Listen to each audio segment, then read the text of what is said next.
കുറച്ച് കഴിയുമ്പം ഡോക്ടർ വന്നിട്ട് എന്നോട് പറയുക കുഞ്ഞിൻ്റെ അവസ്ഥ വളരെ ക്രിട്ടിക്കലാണ് എന്ന്. അപ്പം ഞാൻ ഹസ്ബൻഡും ICUവിന് പുറത്തേക്ക് ഇറങ്ങി. അപ്പം ഞാൻ പറഞ്ഞു, ഈശോയെ, ഞാൻ ഈശോയോട് സർജറി ചെയ്യാൻ പറഞ്ഞിട്ട് എന്താ ഈശോ അത് ഫെയിലായിപ്പോയേ.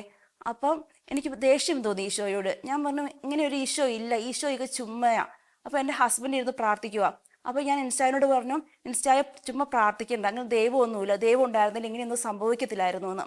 എന്നിട്ട് ഞാൻ അവിടെ ഒരു വിൻഡോ ഉണ്ട്, ആ വിൻഡോയുടെ ഇങ്ങനെ ആ വിൻഡോയിൽ കൂടെ നോക്കിയിട്ട് ഞാൻ ചോദിക്കുക, ഏതാ യഥാർത്ഥത്തെ ദൈവം, ഹള്ളായാണോ കൃഷ്ണനാണോ? കാരണം ഈശോ സത്യദൈവമല്ല, സത്യദൈവം ഉണ്ടായിരുന്നു എന്നെ ഇങ്ങനെ ചതിക്കത്തില്ലായിരുന്നല്ലോ.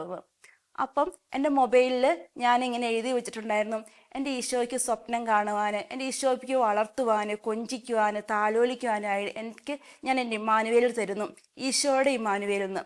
ഞാൻ അതൊക്കെ മായ്ച്ചു കളഞ്ഞു. ഞാൻ അങ്ങനെ കുറച്ച് കഴിയുമ്പോഴത്തേക്കും ഡോക്ടർ വന്നിട്ട് പറയുക, ഞങ്ങളൊരു മീറ്റിംഗ് കൂടി, ആ മീറ്റിങ്ങിൽ അതായത് ഡോക്ടറിൻ്റെ അഭിപ്രായം ഒന്നും കൂടെ കുഞ്ഞിനെ പിറ്റേ ദിവസം സർജറിക്ക് എടുക്കുക എന്നാണ്. അപ്പം അതും കേട്ടിട്ട് എനിക്ക് വിഷമായി. അപ്പം എൻ്റെ ഉള്ളിലിരുന്ന് ആരും പറയുക, എൻ്റെ ഇമ്മാനുവേലല്ലേ, എനിക്ക് കൊഞ്ചിക്കാനും എനിക്ക് താലോലിക്കാനും നീ തന്ന ഇമ്മാനുവേലല്ലേ, അപ്പം എനിക്ക് ഇഷ്ടമുള്ള ദിവസമല്ലേ സർജറി ചെയ്യേണ്ടതെന്ന്. അങ്ങനെ പിറ്റേ ദിവസം അവനെ സർജറിക്ക് എടുത്തു. എനിക്ക് ഇങ്ങനെ ഒരു ബോധ്യം കിട്ടിയപ്പോഴത്തേക്കും എനിക്ക് പിന്നെ ഞാൻ അപ്പം അതൊക്കെ പ്രാർത്ഥിക്കാൻ തുടങ്ങി. ഞാനും ഹസ്ബൻഡും കൂടെ ഒന്നിച്ച് നിങ്ങൾ പ്രാർത്ഥിക്കാൻ തുടങ്ങി. പിറ്റേ ദിവസം അവനെ സർജറിക്ക് എടുത്തു. ഒരു 6 മണിക്കൂർ നേരത്തെ സർജറി ആയിരുന്നു. സർജറി കഴിഞ്ഞ് ഞങ്ങൾ ഡോക്ടറെ കണ്ടപ്പോൾ ഡോക്ടർ പറഞ്ഞു സർജറി സക്സസ്ഫുൾ ആയിരുന്നു എന്ന്.